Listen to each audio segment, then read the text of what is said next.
Je sais que même mes amis avec qui j'évoluais à l'époque, je sais quand ils voient mon changement aujourd'hui, ils se disent putain mais en fait on peut le faire, on était condamné à être la Ligue 2, tu vois. Et donc aujourd'hui c'est même étrange parce que tu vois, il y a peu d'éléments perturbateurs dans ma vie.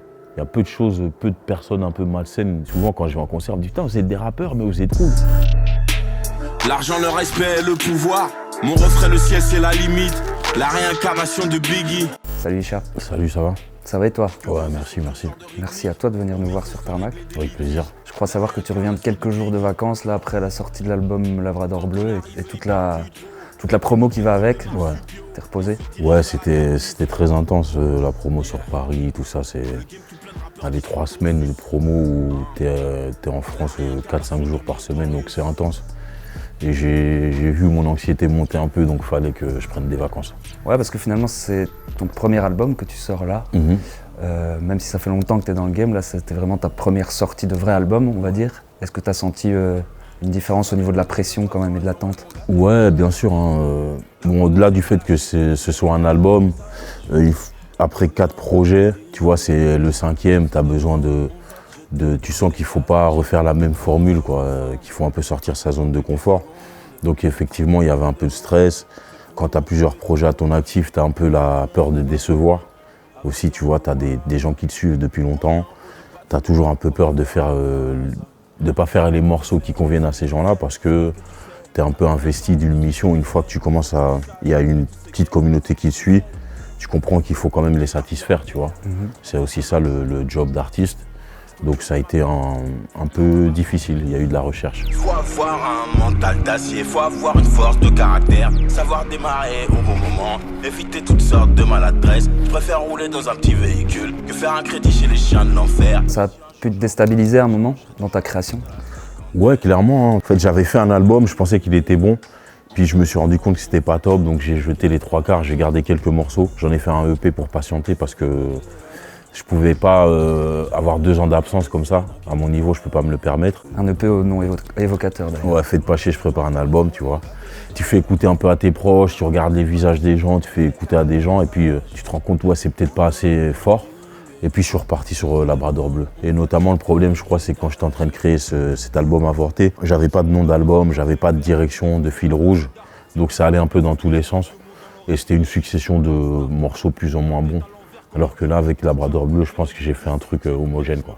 Connaître cette attente comme ça, ce public que tu as réussi à créer, est-ce que tu imaginais ça à l'époque de Pacemaker? Tout le monde à terre, Pacemaker est dans le sas. Si les gros votent leur jure sur la vie de ta race. Écoute pas ces bouffons, ils imitent ma tchatch. Mais les gros sont cheap, ma meuf fait une petite racaille. Non, j'imaginais pas. Hein. Tu sais, quand je suis revenu, j'ai fait. Il était prévu que je fasse une trilogie et que la trilogie amène à l'album. Mais je savais pas que. Nous, on se disait après les 3 volumes, on pourra signer en maison de disque, trouver un tourneur, un éditeur et tout. Et c'est arrivé juste après le premier, tu vois. Donc du coup, on s'attendait pas à ça. Je m'attendais pas à faire autant de concerts, des invitations, tout ça. Non, tu peux jamais être prêt à ça, tu vois. Quand tu es en studio, avant de sortir un projet ou de démarrer une aventure, tout ce que tu sais, c'est si tu es content de tes morceaux ou pas. Le reste, c'est le public qui va te pousser, quoi, tu vois. Si le Isha d'aujourd'hui avait le Pacemaker des années 2000 devant lui, qu'est-ce qu'il lui dirait?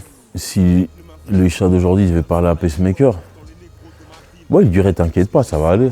Parce que Pacemaker, c'est un mec qui avait beaucoup de doutes, qui était très négatif, tu vois, sur même rien que l'état de la musique belge, de l'industrie belge. À mon époque, on se plaignait beaucoup. Ouais, il y avait cette interview à l'époque où tu avais dit qu'il n'y avait pas vraiment de rap belge, on ne pouvait pas vraiment parler de rap belge. J'aime pas trop ce terme de rap belge, parce que je crois que le rap belge, il n'existe pas encore. En fait, on était tellement dans le négatif qu'on s'est dit, vas-y, ça va jamais arriver. Et il y a beaucoup de gens qui ont quitté le navire à ce moment-là. Et donc je dirais à ce Isha-là, t'inquiète, les choses vont se mettre en place dans 10 piges, tu vois. Ouais, c'est quelque chose que vous n'aviez pas vraiment vu venir, le fait que ça se développe comme ça. Non, pour nous, on était condamnés à être la Ligue 2, tu vois. C'était quasi sûr. Et puis après, tout s'est agencé. On a eu des artistes phares qui ont fait monter le truc. Et puis en même temps, les médias se sont dit, il y a une industrie maintenant, il faut s'organiser. Donc maintenant, il y a tout, il y a des attachés de presse, il y a tout. Toi, t'es revenu plus ou moins à ce moment-là, en 2017, avec Ouais. La vie augmente 1. Ouais. Souvent je te fais pleurer, ouais ça va pas fort. Ta mère me déteste mais ton papa m'adore. Il m'appelle mon fils quand il frappe à ma porte. La phrase « La vie augmente », c'est devenu une phrase référence pour beaucoup de gens. Ouais, ça, je pouvais pas... Ça aussi, je m'y attendais pas, tu vois, qu'il y a beaucoup de gens qui se tatouent cette phrase-là. Il y a plus... Enfin, je reçois toutes les semaines des gens qui sont tatoués ça. Qu'est-ce que ça fait, ça? Quand on a été resté bloqué dans l'anonymat, comme tu le dis dans le rap, de se sentir qu'on a vraiment été important pour des gens via sa musique et via son message. Moi, je me rendais pas compte que le message pouvait toucher d'autres personnes, parce que c'était vraiment un pari... tu sais, c'était à l'intérieur de moi, Et voilà, en fait, que tu te rends compte que des fois, quand les choses sont positives, et que le message est positif, qui pousse au dépassement de soi, à la progression et tout, ben finalement, c'est pas étonnant que les gens l'adoptent, en fait, que les gens qui se sentent touchés, qui sont un peu dans le même challenge que moi, à l'époque, se disent, ben vas-y, en fait, il faut que la vie augmente. Et ouais, je suis fier, d'autant plus que c'est une phrase de mon oncle, en fait. Tu vois, j'ai un oncle qui fait des films, et il est réalisateur et scénariste, et c'est tiré d'un de ses films. Tu vois, vie est donc belle. Ouais, La vie est belle. Il a certainement une place pour toi dans l'orchestre de ma femme.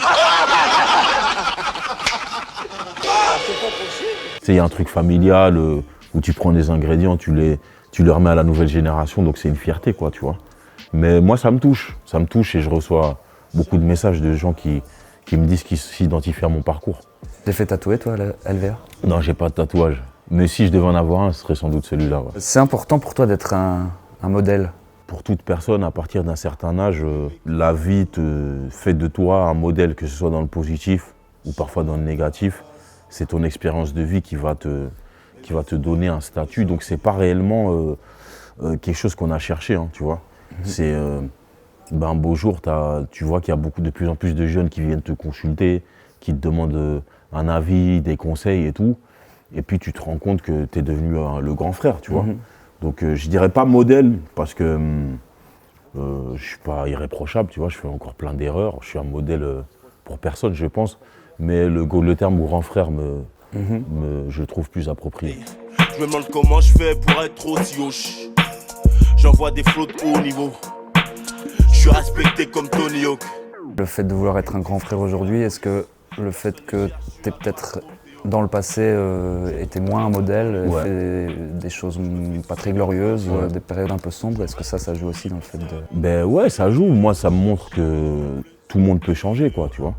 Moi, via ma propre expérience, je sais que même mes amis avec qui j'évoluais à l'époque, je sais que quand ils voient mon changement aujourd'hui, ils se disent putain, mais en fait, on peut le faire, on peut s'améliorer, on peut dégager des choses, des ondes positives. C'est vraiment ça que j'essaye de faire. C'est que quand les gens me voient, quand les gens m'entendent, ils comprennent que je veux du positif. Donc du coup, je pense que c'est ça aussi qui fait que je suis un grand frère pour pas mal de gens, c'est que ils savent que, tu sais, il y avait le côté sombre qu'on a réussi à s'extirper tout doucement. C'est encore un combat, hein, de tous les jours. Et donc ça me rend peut-être plus crédible, tu vois, de savoir que j'ai traversé des périodes difficiles, que j'ai eu des comportements aussi inappropriés et tout, ça, c'est peut-être dans ce cas-là un plus, quoi, tu vois. Ouais, d'ailleurs dans l'album on te sent apaisé, en vrai.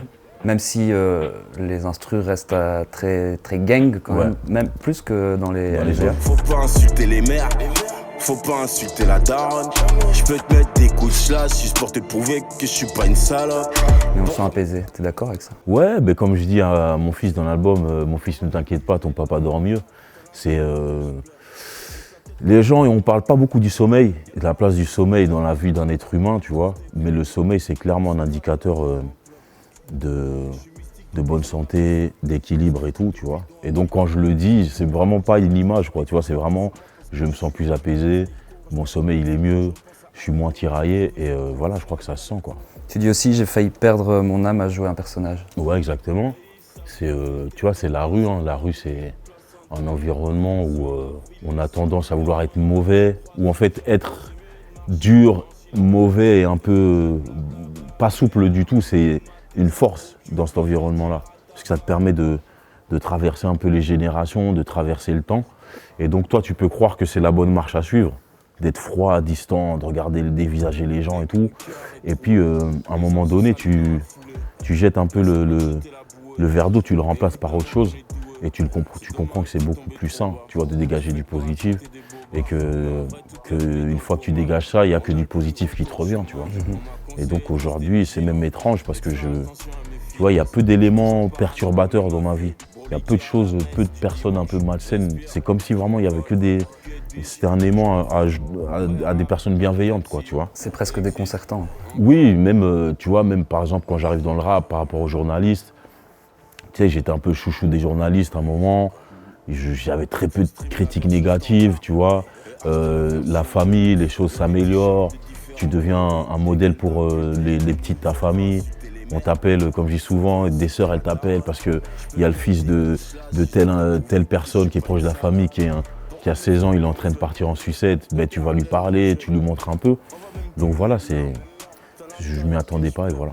Dans À plat ventre, tu dis bien trop racaille pour être dans la hype. On reste vrai du berceau à la tombe. Bien trop racaille pour être dans la hype. Si je pèse la fixe, pas pour le drive. Clic, clic, pam, pam. T'estimes que t'es encore cette étiquette de racaille et que ça peut pas coller avec la hype? Ouais, moi je pense qu'il y a quand même un passif, et surtout dans une petite ville comme Bruxelles, tu vois, on a tous une histoire, tu vois, et donc les gens qui sont là depuis un certain temps, ils savent un peu d'où je viens, tu vois. Ils connaissent ton passé. Ouais, après il y a eu, tu vois, quelques histoires aussi, tu vois, où tu comprends que, voilà, moi je me sens pas dedans en tout cas, tu vois, je peux me sentir exclu par moments. Du milieu? Pas du milieu, mais d'une certaine, pas catégorie, mais tu sais, il y a le milieu et puis il y a plein de petits clans, tu vois. Voilà, mais après je me porte pas plus mal, j'ai pas envie d'en faire partie, mais je devais le dire. Les journalistes à 2 balles, qui tiennent des propos grotesques. Avant qu'on devienne à la mode, d'écouter Tokyo Hotel. Je n'ai confiance qu'en l'élasticité du dourag. Ouais. Il y a beaucoup de rappeurs qui, quand on leur pose la question de leur responsabilité par rapport au texte et aux propos qui sont tenus, par rapport éventuellement au jeune public, aux jeunes oreilles, il y en a beaucoup qui disent en vrai, moi je fais ma musique, c'est pas vraiment mon problème. Ouais. Toi, c'est quoi ta position par rapport à ça? Elle est plus ou moins pareille. Je pense que c'est... Tu vois, là, tout à l'heure, je te disais, je pense à mon public quand je crée. Je pense justement à le satisfaire. Mais il y a des limites à ça. Il ne faut pas aller trop loin et il ne faut pas se censurer. Moi, je suis pour la liberté dans l'art, tu vois. Ou sinon, ça n'en est plus. C'est pas par rapport au public. C'est parce que j'ai un fils de 11 ans, tu vois. Et que je peux pas lui dire d'être poli et de pas dire des gros mots. Et qu'il écoute ma musique, c'est rempli de gros mots, tu vois. Donc j'ai dû essayer de réduire un peu, enfin j'ai réduit un peu, essayer de faire attention à ça. Et donc si je fais attention à mon comportement, c'est plus par rapport à mon fils qu'au public, quoi, tu vois. Après, en dehors de ça, je pense qu'on doit avoir quand même un comportement, mais pas seulement pour le public, aussi pour l'image du rap, tu vois, parce qu'on est des ambassadeurs. Et il faut que quand on arrive dans des endroits, les gens se disent ah ben c'était des rappeurs mais ils sont cool. Mais d'ailleurs c'est ce que on me dit souvent quand je vais en concert, on me dit putain vous êtes des rappeurs mais vous êtes cool. Parce qu'en fait les gens qui tiennent les salles c'est souvent des rockers et tout. Et donc là moi quand j'entends ça je suis content. Parce que ça permet, le rap a été stigmatisé longtemps, on nous a mis des étiquettes et tout, et c'est bien qu'ils puissent se dire qu'il y a des gens hyper polis et respectueux, tu vois. Ouais c'est ça, quelques tics de voyous mais dans l'esprit on est gentil. On est gentil, tu vois, exactement. Ce projet c'est bien plus qu'un studio. C'est un tableau vivant, une œuvre d'art, et il y a toute une jeunesse derrière.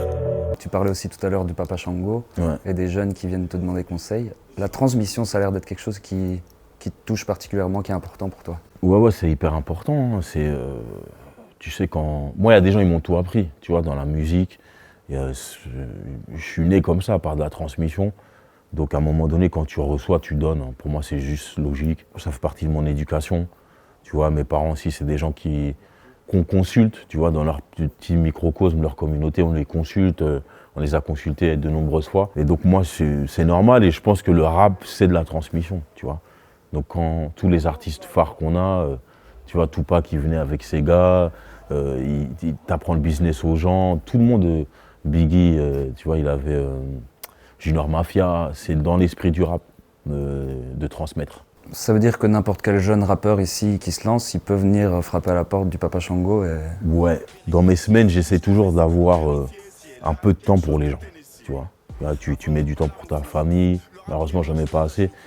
Pour le boulot, ça prend beaucoup de place, mais dans ce boulot, j'essaie de quand même donner du temps aux gens. Et donc ça veut dire que des fois je peux être au studio à quelqu'un qui vient, l'improviste, et il peut me parler 20 minutes. Je vais pas lui faire sentir qu'il me dérange. Mais à partir d'un moment, quand c'est trop, je me vesquille, tu vois. C'est ça. C'est normal. C'est vrai qu'on me voit plus trop, là où les poteaux traînent. Je passais ma vie dans le hall, à tenir des propos de merde. C'est quoi le conseil que tu donnes le plus aux jeunes qui se lancent? Là, ces derniers temps, je pense qu'on a affaire à une génération, je l'ai dit il n'y a pas longtemps à une conférence, qui est fort réseaux sociaux. Là où ma génération, en gros, nous, on était le rap bruxellois avant, c'était vraiment plein de gens qui se connaissaient. Et quand tu pouvais très vite faire des connexions, tu vois, avec des photographes, des graphistes, des beatmakers, des DJ. Et là, en fait, le fait que les gens soient derrière leur écran, tu vois, ça les empêche de connecter certaines personnes. Et il n'y a plus énormément de lieux où tous les gens, tous les acteurs se vont. À l'époque, il y avait des lieux ou des événements où tu voyais tout le monde et tu pouvais faire tes connexions.